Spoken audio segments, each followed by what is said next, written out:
अजीज बहनों भाइयों, जय मसीह की। मिरेकल ऑफ जीसस ये मेरे चैनल का नाम है और आप सबका स्वागत करता हूं। खुदावंद यीशु मनुष्य के मन को जांचता है। मित्रों, आज मैं आपके सामने यूहन्ना रचित सुसमाचार उसका दूसरा अध्याय और 23वें पद से 25वें पद तक एक्सप्लेन करूंगा।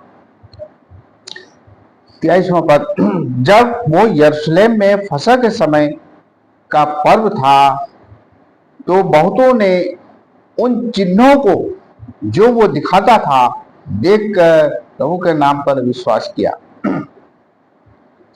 परंतु यीशु ने अपने आप को उनके भरोसे पर नहीं छोड़ा, क्योंकि सबको जानता था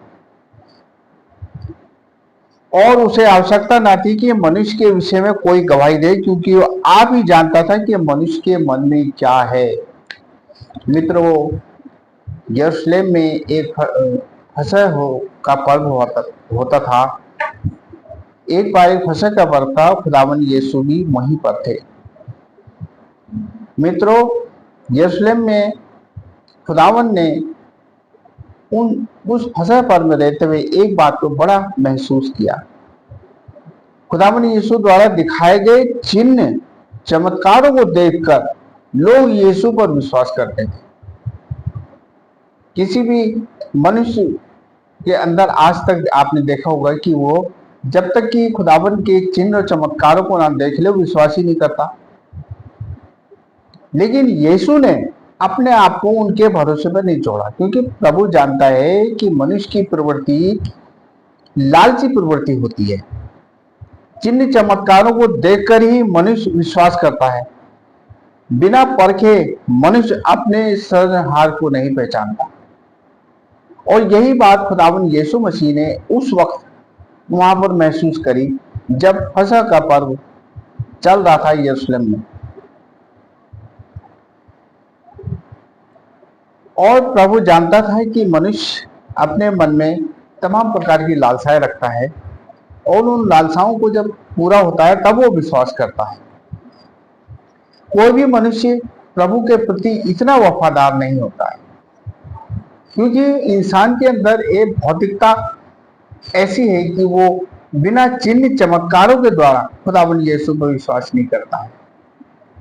आज भी हम देखते हैं कि लोग प्रभु के पास आते तो हैं, लेकिन पहले चिन्ह चमत्कारों को देखते हैं और वो चिन्ह चमत्कारों के द्वारा ही खुदावंद यीशु पर विश्वास करते हैं। इसलिए प्रभु ने वहां महसूस किया कि और वो मनुष्यों पर विश्वास नहीं करता, क्योंकि वो जानता है कि मनुष्य के मन में क्या होता है। हम भौतिक वस्तुओं को प्रभु से प्राप्त करना चाहते हैं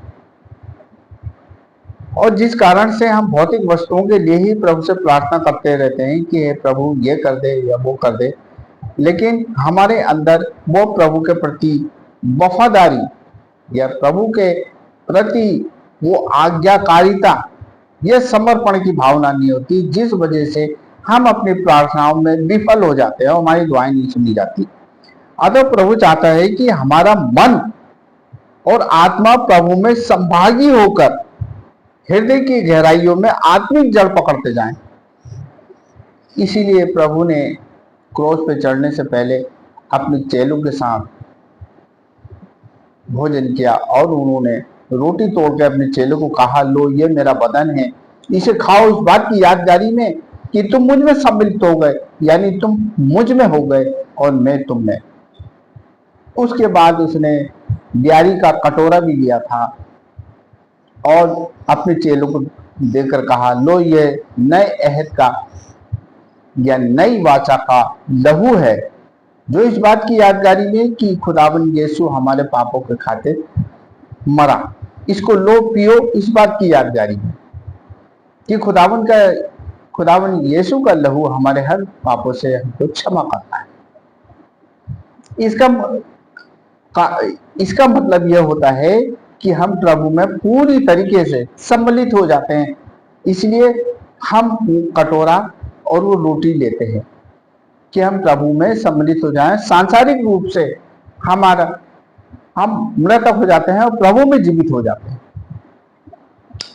और जो इंसान अपनी आत्मा की गहराइयों से परमेश्वर को, प्रभु यीशु मसीह को प्रेम करता है, प्रभु उसे पहचानता है कि ये मनुष्य मुझसे बेहद प्रेम करता है। और जब हम प्रार्थना दुआ, और ऐसा मनुष्य जब प्रार्थना दुआ करता है तो प्रभु बहुत जल्दी इसकी दुआओं को सुन लेते हैं। लेकिन आज लोगों की आंखों में केवल भौतिकता का चश्मा चढ़ा हुआ है। उन्हें अपने भौतिक उन्हें अपने भविष्य और भावी जीवन का कुछ भी ज्ञान नहीं। मनुष्य चलता चला जा रहा है, लेकिन उसने ये सोचना चाहिए कि मेरा एक जीवन और होगा। मरने के बाद इंसान को दो रास्ते मिलते हैं, नरक या स्वर्ग।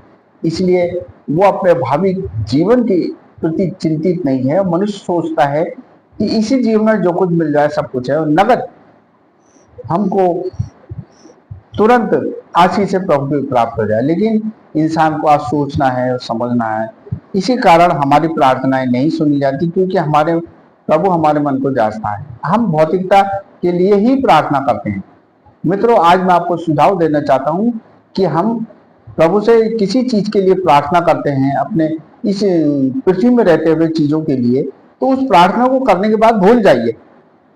प्रार्थना करने के बाद प्रभु पे छोड़कर उन बातों को प्रभु में बने रहिए। बस प्रभु को चिंता है कि तुमने उस प्रार्थना को मुझसे कहा है, इसलिए प्रभु चाहता है कि मैं जरूर करूंगा। लेकिन बार बार हम उसी चीज को अगर रिपीट करते रहेंगे तो वो प्रार्थनाएं नहीं सुनी जाती। क्योंकि हम अपना जीवन प्रभु को सौंप दें और जो कुछ हम प्रार्थना करते हैं उन प्रार्थनाओं को करने के बाद हम प्रभु पे छोड़ दें, तो प्रभु हमारी मदद करता है। तभी हम सफल होंगे तथा हमारी प्रार्थनाएं सफल होंगी, तब प्रभु स्वयं हमारी जरूरतों को पूरा करेगा। इसलिए मित्रों, जो भी आप भौतिकता के विषय में प्रभु से प्रार्थना करते हैं, इसको प्रार्थना करने के बाद छोड़ दीजिए और विश्वास कीजिए, और विश्वास करके आत्मा और सच्चाई से उसमें बने रहें, तो प्रभु जरूर प्रार्थना को सुनता है और आपकी मनोकामनाएं पूरी होंगी और आपकी प्रार्थनाएं जरूर सुनी जाएंगी, क्योंकि प्रभु मन को जांचता है। आशा है इस प्रेरणादायक वचन से आपको बड़ी प्रेरणा मिली होगी। प्रभु आपके साथ हो। आमीन।